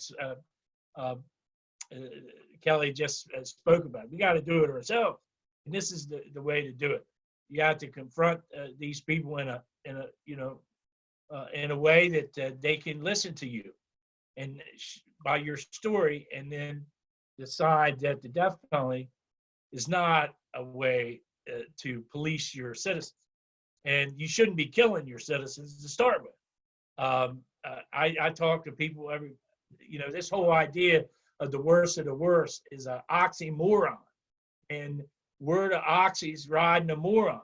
I mean, honestly, we need to just keep hammering away at innocence in America, and I mean, how could we trust a system that?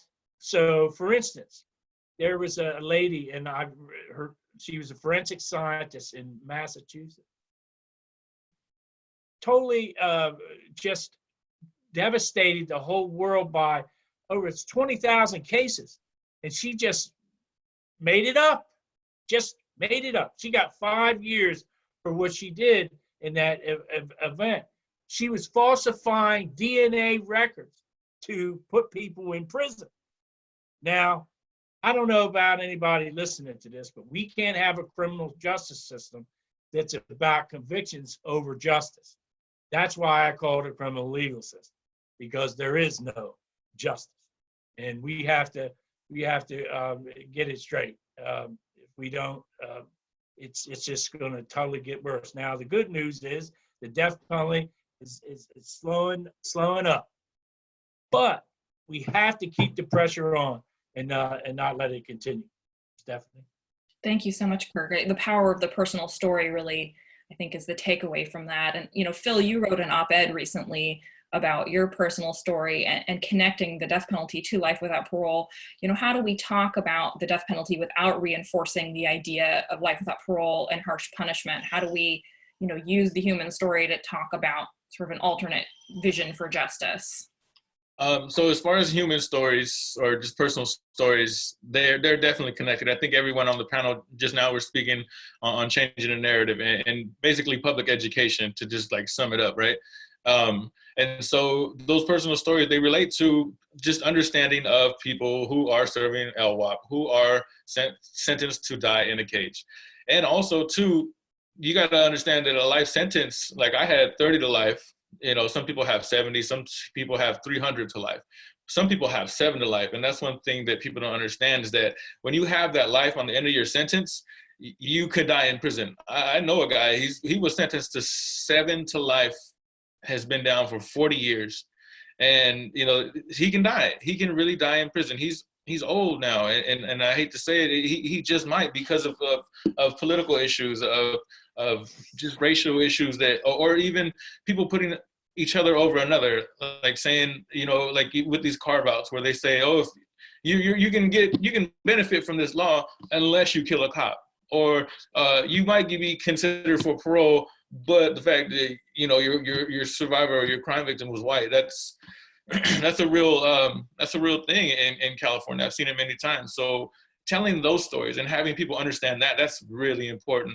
And then one thing too that I forgot to mention about our personal work at Restore Justice, our co-executive director, or our executive director, Adnan Khan, who I was incarcerated with while he was in San Quentin, founded First Watch Films. And what that is so First Watch is the time in prison where everyone's locked in their cells, and the guard comes in, maybe every couple hours and looks and makes sure everyone's still alive or sleeping or whatever. And that's the time that people reflect and really think about, their life, and people get real with themselves. And so I think and then with the film production company, it's, filmed by, scored by, produced, edited, everything is all from folks inside and telling those stories. I think that and other opportunities like that are super important, because people don't understand what goes into committing a crime. Like I took, I don't know how many steps to really realize the impact of my crime, impact the traumas that I incurred as a child that led to it.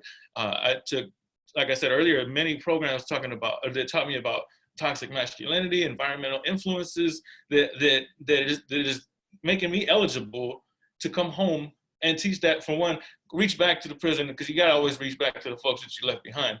So you reach back to the people that you left behind, help them get the same understanding that you did, but also teach the people in my community what I learned. So I'm doing everything that I can to help, like my cousins and people in an old neighborhood, but also having people understand that is possible. Like people don't know that. People just say that is he's a murderer, and he's a monster, as we all been talking about. And that's all there is to him. And that's what people don't understand, that that's not all there is to me. There were traumas, there was a horrible crime committed. There is accountability on my part for it. And there is a responsibility that I'm taking upon myself, not to fix the harm, because there's no repairing that, but there's other ways to make living amends. And I do that on a daily. And I know that with all these recent legislative acts where people are coming home now, lifers are coming home now, you're seeing it more and more, because so my boy Erlon, I don't know if you guys know Ear Hustle, but he has this saying, I don't know, maybe he made it up or wherever he got it from, but he says that I am not the exception, I am the reflection. And that resonates so well with me, because everyone on this panel, whether innocent or guilty, like you have, we are reflections of humanity. And so I think when everyone's on this panel talking about changing the narrative and public education, I think those are some of the most important steps that we can take to bringing down barriers, political barriers, barriers of fear in the community, and barriers to the understanding that are just there. Because that's part of the main problem that I see in the community, is just people not understanding why this happens, how this happens, who's who, and just it's all just like a big mystery, and it's scary. And I think every time anybody goes into a situation without knowledge, I think you're always going to have some trepidation or some kind of fear around what to do. So, and then in those times, the more base instincts are the things that pop up. So I think changing that narrative is key. Great, thank you. So now I have a question that I'll open up to the whole panel, and folks can choose to respond. But as we talked about a little before, much of the great legislation that's passed recently has left out people serving life without parole sentences or death sentences. But there are pathways for us to try to build on those successes at the local level through approaching the district attorneys directly about case settlement, or through commutation and working with the governor's office, as well as trying to pass new legislation that it has broader applications. What are some ways that your organizations are working to expand some of these carve-outs to make sure that more people, especially those who are sentenced to some of the most harsh punishments, can benefit from some of the reforms that we're seeing? I don't know, Amber Rose, if you want to start us off with that, and then if other folks want to chime in. Sure, thank you. I think moving into 2020, one of the ways that we're doing that is actually through the Racial Justice Act. What the bill really aims to do is say, it makes it possible for a person who's charged or convicted of a crime to challenge racial bias in their case. And that looks like evidence of explicit or implicit my phone's ringing, sorry. Evidence of explicit or implicit bias by the defense attorney, prosecutor, juror, or judge. Use of racially charged language by defense attorney, prosecutor, juror, judge. Evidence of racial bias in jury selection. Statistical disparities in charging and convictions, meaning evidence that people of one race are disproportionately convicted or charged for a specific crime or enhancement than, white people. And then I think what's great about this, though, is that we're particularly looking at the most extreme sentences. So traditionally, and even the bill that we passed last year, SB 136, it broke our hearts. But we worked on that bill for 2 years. SB 136 causes an extra 15,000 years to be served in a cage currently in the state of California. And challenging that bill was difficult when we got it through, but it ended up carving out folks who had been convicted of certain sexual convictions. But I think that the issue in that is that when we say we're gonna leave people that have serious sexual or violent crimes out, you're not addressing the fact that there are so many racial disparities in those, and there's so many particular stories that happen with those cases that you're just deeming everyone monsters, and again, not looking at what's actually happening here and the truth about the scenario. And so I think this bill allows us to do that because it focuses particularly on the groups that have traditionally been left out. Not saying that it shouldn't touch folks who are convicted of the non-serious, non-sexual, non-violent crimes, but we're particularly leading this bill to say, hey, y'all gonna see us. Y'all have to, you can't put us in the shadows anymore. You're gonna pay attention to folks who have been convicted of the worst things. And I think, what's really important for us is that lots of organizations, especially those, like I said, the nonprofits with big pockets, are some of the main drivers for these carve-outs that we see. Because so many of them are focused on tangible victories when they're doing this kind of work, when they're doing work around the criminal legal system. They want the bill passed, they want the ballot initiative voted on, that helps them stay funded. Those of us who are doing this work around folks who are charged with, the sexual, the serious, the violent crimes, we don't get the money because we don't get a lot of wins because we refuse to leave people behind like that. And I think we need them to be willing to stand with us and not take carve-outs just to get the victory, right? We need somehow to bring solidarity amongst groups, not just in California, but national solidarity to say that in this time and in this space and where we are in reforming the system, and for me, really breaking down the prison industrial complex, that we need solidarity in saying we're leaving out folks no more. The only way to address mass incarceration is to address the violent, the serious, the sexual convictions. And I also think that with that, to help folks understand what a win is, especially folks in philanthropy and folks that are like helping us with resources as we do the work, a win is not so much passing that law or changing this sentencing structure. Those are wins that we need, yes, and it's important to recognize that the bigger win is the building that we're doing in our own communities and the transformations that's happening with people who are inside and people who are outside. The bridging of families that have been torn apart for so long. Those are the wins that are actually happening on a daily basis that you all never get to see and that we really can't quantify.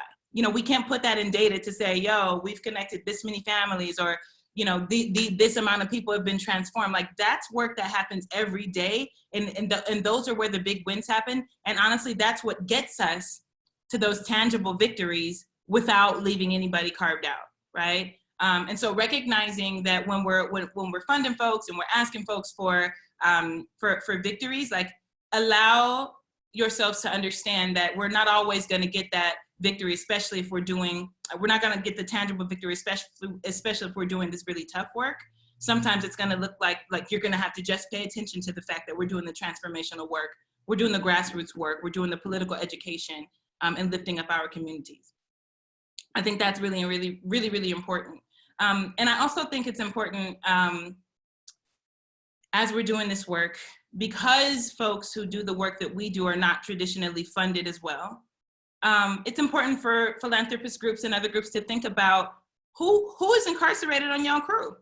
Who on your board of directors has lived experience under the criminal legal system?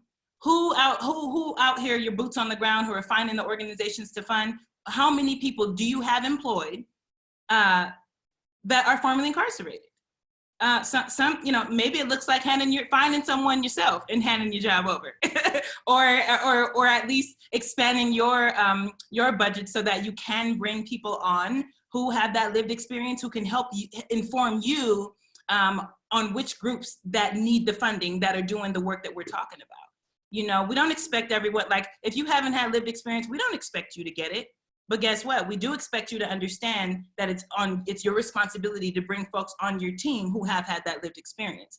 Oftentimes, too many times I see in philanthropy that folks are moving about and deciding who to fund and deciding what grant requirements should look like and all of those things without consulting and paid consulting, right? Like paying formerly incarcerated people to help you figure those things out. So if we're gonna talk about doing the work that we're doing, and we're talking about partnering with philanthropist groups and getting those resources together, I think that's something very key that you all should think about, that we are always thinking about. And if y'all got trouble finding folks, I know some folks, Bill knows some folks, Kirk knows some folks, Kelly knows some folks. We can plug y'all with some folks who can help you get this work done, okay? So great. Yeah. So I think that's really important to recognize. Thank you, Amber Rose. I think that's a great segue to our next question, though I just want to note what I think is really great about the Racial Justice Act here in California that's going to be introduced in 2020 is it's actually inspired by a bill that was introduced 10 years ago in North Carolina. However, that bill was just limited to death penalty cases. And what we're doing here in California is so different, is that we're making it apply to life without parole cases and life term cases. And I think that that is really important for bringing this community together and to showing the interconnectedness in the bigger picture. So I love that we're trying this, and we're taking something we've learned from North Carolina and doing it a little differently here in California. But this is a great segue into, what I'd like, each of you to give one or two concrete things that people who are listening can do. And Amber, you started to do this already, right now to advance this work and particularly support this work, either with funding or in other ways. So you mentioned, Amber Rose, people should be inviting people on their boards, they should be hiring people, they should be hiring paid consultants, formerly incarcerated people with lived experience. That's a very concrete step people can take. I know there's also a letter to the governor that you want to mention that you're going to circulate after the call, a letter to end life without parole that people can sign. To the rest of you, what are one or two concrete things people can do right now, today, actions they can take to help advance, an end to excessive sentencing here in California and across the country?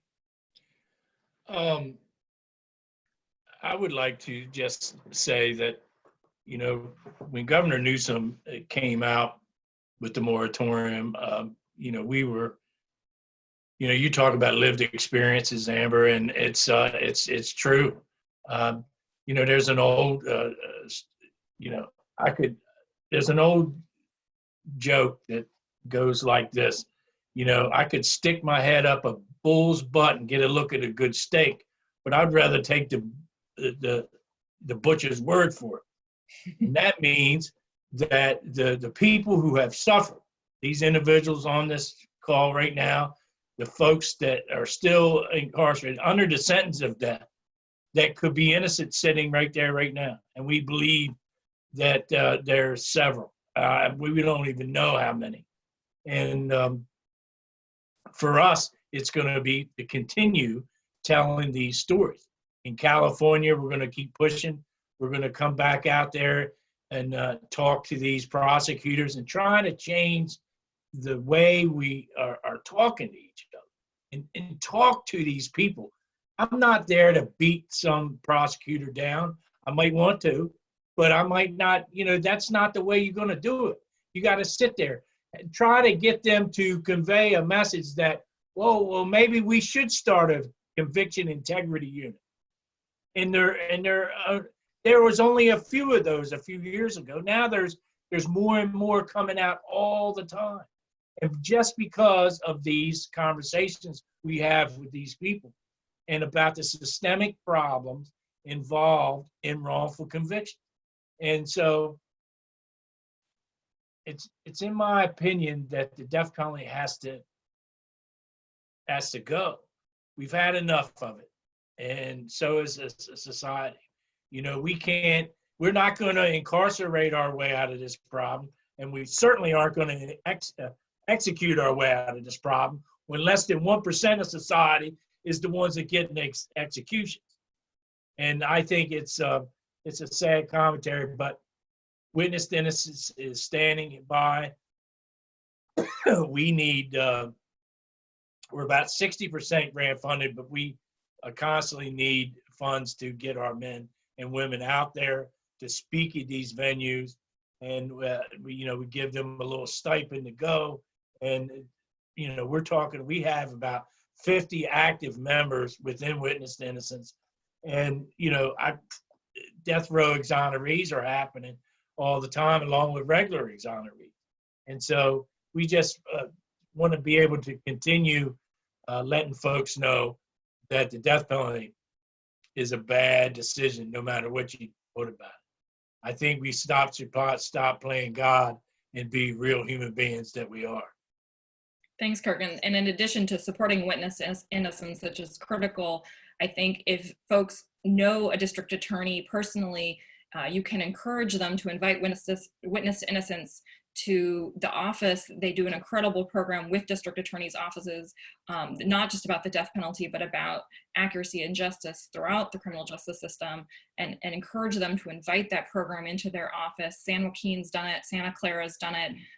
It's an incredible program for DA's offices and also public defender offices. So Baltimore and Washington State as well. Definitely. So it's been successful across the country. So, support WTI, and also if you know a DA, encourage them to invite this program in. Phil, I'm going to go to you next. What are some concrete steps people can take right now today to help support this work? For first and foremost, I would say in the same vein as you just mentioned with Kirk, invite us. So you can email me at philip@restorecal.org. If you have a district attorney in their office and they need to get right, as I say, and get some education about who's incarcerated and what happens 10 or 15 years later, send them our way, and I'll do everything I can to get them into one of our events. So that's one thing that they can do for sure. And then two, I would say just really when you're looking at funding people, look at how grounded the organization is in the work. Look at their connection, as Amber Rose said, with formerly incarcerated people. Because for one, just respect the struggle that we've been through. It's lived experience that no other subject matter expert can give. And so there's that value and really look at who's on staff. Look, like she said, like Amber Rose said, who's on the board. And watch out for those big organizations that are just looking for wins, as she said, because somebody mentioned to me the other day that criminal justice reform has gotten cool or sexy or something like that. That's like the new thing to do. And so you have these people looking for glitz and glamour and these big wins and carving out things and leaving people behind and creating more problems for the grassroots folks to come up and clean up.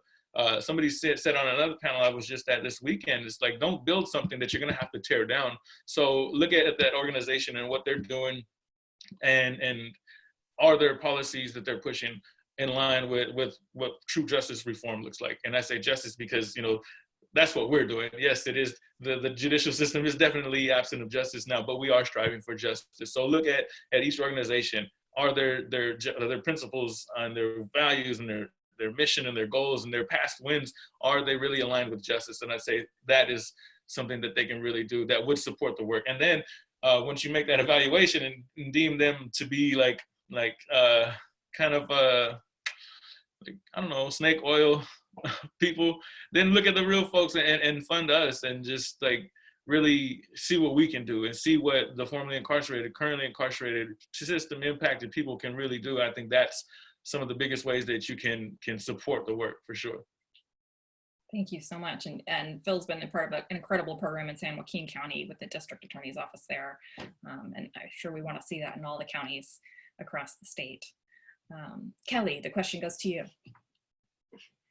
So I think the first thing I tell everyone is, do you know anyone incarcerated? And when was the last time you reached out to them?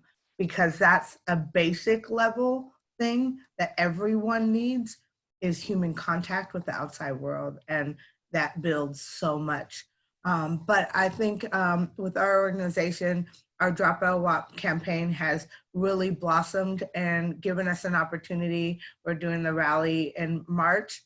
Come join us, learn and educate. And then once you educate yourself, talk to other people, because most people in society just look at, once again, that monster that truly doesn't exist inside. Nobody wakes up in the morning and says, I want to hurt people, or I want to make people pay because my life was less than.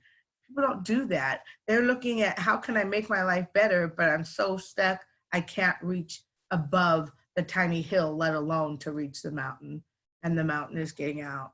And so when one of the things that we do is we go inside at least monthly basis, at least 4 different organizations, little mini groups go in and they talk and learn about that incarcerated individual and what they're doing. It's very unique to have that many people go in at different times.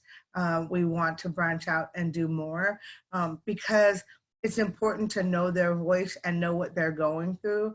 And most everything's censored, so most things can't get through the mail. So we have an opportunity to, actually learn what they're going through on that, medical appointment, or in that room search, or that abuse that happened during, a conversation with a staff that you don't normally get just by talking to individuals, that know someone in incarceration, because we're not going to tell our loved ones what we really go through inside.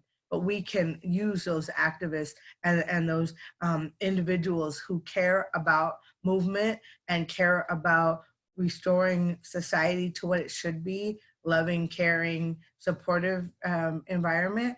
We need to see that again. And the only way to do that is to encourage and uplift them. One of the things that we have is a commutation packet that goes out to actually other states as well, have now requested it, but goes out to anyone who requested a packet so that they can learn how to do a commutation, and kind of looking at them as the individuals they are instead of those numbers. The crime that was reported doesn't mean that was the crime that occurred, but the crime that was reported to the system. As Kirk talked about how difficult it was with all the illegal practices that happened in a trial. Can you imagine? That's one single story. How many people have stories just like that?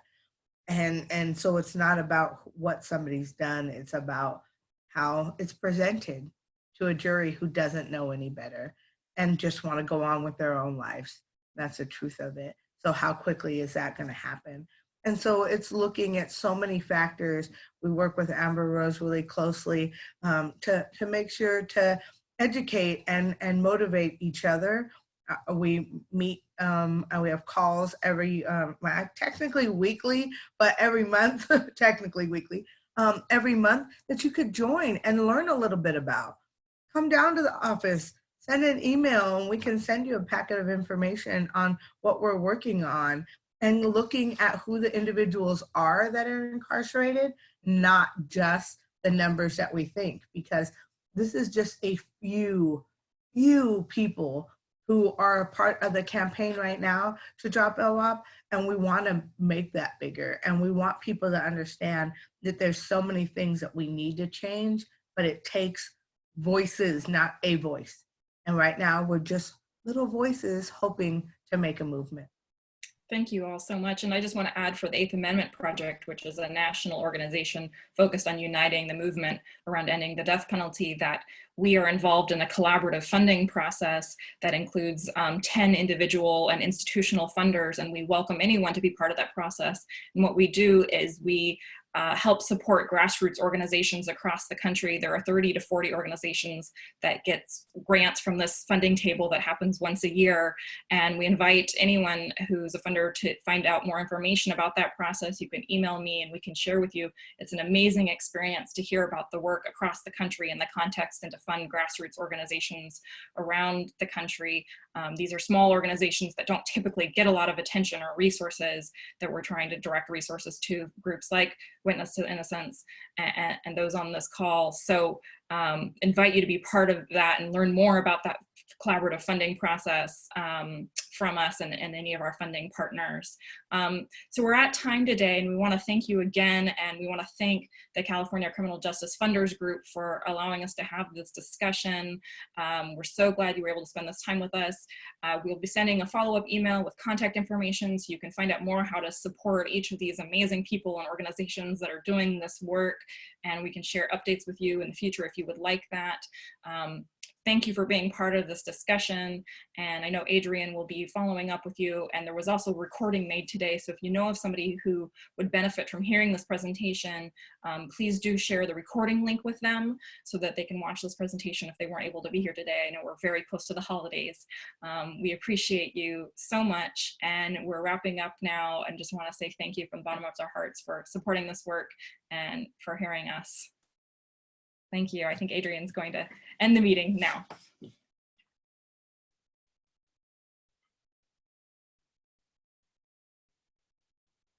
Hi all. Yes, thank you so much. I don't have much more to say other than I personally feel so strengthened and inspired by all of you on the panel. I knew I would. I have been in the past, and so I'm feeling grateful for that again. And thank you for all of you who stayed with us.